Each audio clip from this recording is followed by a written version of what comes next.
जयश्री राधे, रामधारी गुप्ता, खंड 2, प्रतिलेखन संख्या 54, गति 120 शब्द प्रति मिनट। प्रारंभ करें।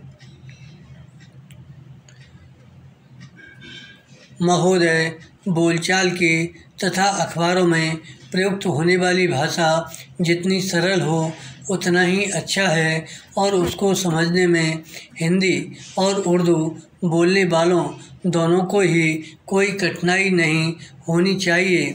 वही भाषा ठीक चलेगी।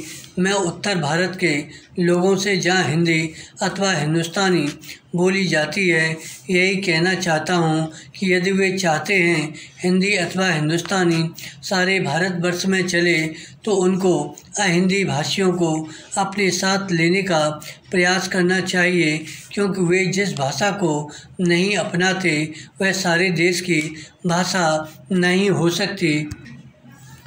कभी कभी अहिंदी भाषी भी हिंदी में लिखने का प्रयास करते हैं। विराम, यदि उनकी हिंदी के व्याकरण की दृष्टि से जांची जाए तो हिंदी भाषी उसे स्वीकार नहीं करेंगे। मैं उनसे यह भी कहना चाहता हूँ कि उन्हें यह समझ लेना चाहिए कि केवल हिंदी भाषा में ही नहीं बल्कि उसके व्याकरण में भी इतना हेर फेर करना पड़ेगा कि दूसरी भाषाओं के मुहावरे हिंदी भाषा में खप सकें। भाषा तभी विकसित हो सकती है। मैं आशा करता हूँ कि भाषा के इस प्रश्न को सांप्रदायिक रूप नहीं दिया जाएगा। उसे एक बार सांप्रदायिकता का रूप दे देने पर उसका उसमें से निकलना कठिन हो जाएगा। उसे इसलिए आवश्यकता इस बात की है कि हम इस प्रश्न को सांप्रदायिकता से परे केवल एक भाषा के रूप में देखें।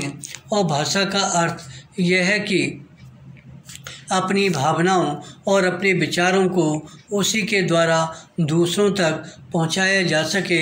यदि राष्ट्रभाषा ऐसी भाषा बना दी गई जिसे कुछ लोग ही समझें तो हमारी समस्या हल नहीं हो सकती। हमें संकीर्ण विचारों से दूर रहना चाहिए। विराम, पैरा, भाषा के संबंध में विचार करते समय किसी एक राज्य की दृष्टि से नहीं बल्कि सारे देश की दृष्टि से विचार करना चाहिए और तभी भाषा को वह रूप प्राप्त होगा जिसका मैंने उल्लेख किया है। महात्मा गांधी देश में उस भाषा को चलाना चाहते थे जिसे वह कभी हिंदुस्तानी अथवा कभी हिंदी कहते थे। दोनों में कोई अंतर नहीं है। यदि ऐसी भाषा को जिसे सभी लोग समझ सकें हम हिंदी कहें या हिंदुस्तानी, उसमें कोई अंतर नहीं है। मैं नहीं समझ पाता कि इसमें झगड़े की क्या बात है। एक दूसरा झगड़ा लिपि के बारे में भी है। हिंदुस्तानी, अरबी और नागरी दोनों लिपियों में लिखी जाती है। हमारे संविधान ने नागरी लिपि को ही माना है। इसमें ज़बरदस्ती की गुंजाइश नहीं है। यह खुशी की बात है। मगर हिंदुस्तान में जितने लोग बसते हैं हम उनके विचारों से अवगत होना चाहते हैं।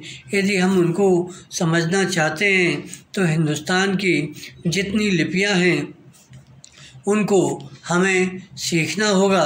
विराम, दक्षिण वालों को हिंदी भाषियों से यही शिकायत रही है कि वे तो हिंदी सीखते हैं पर हिंदी वाले दक्षिण की भाषा कभी नहीं सीखते।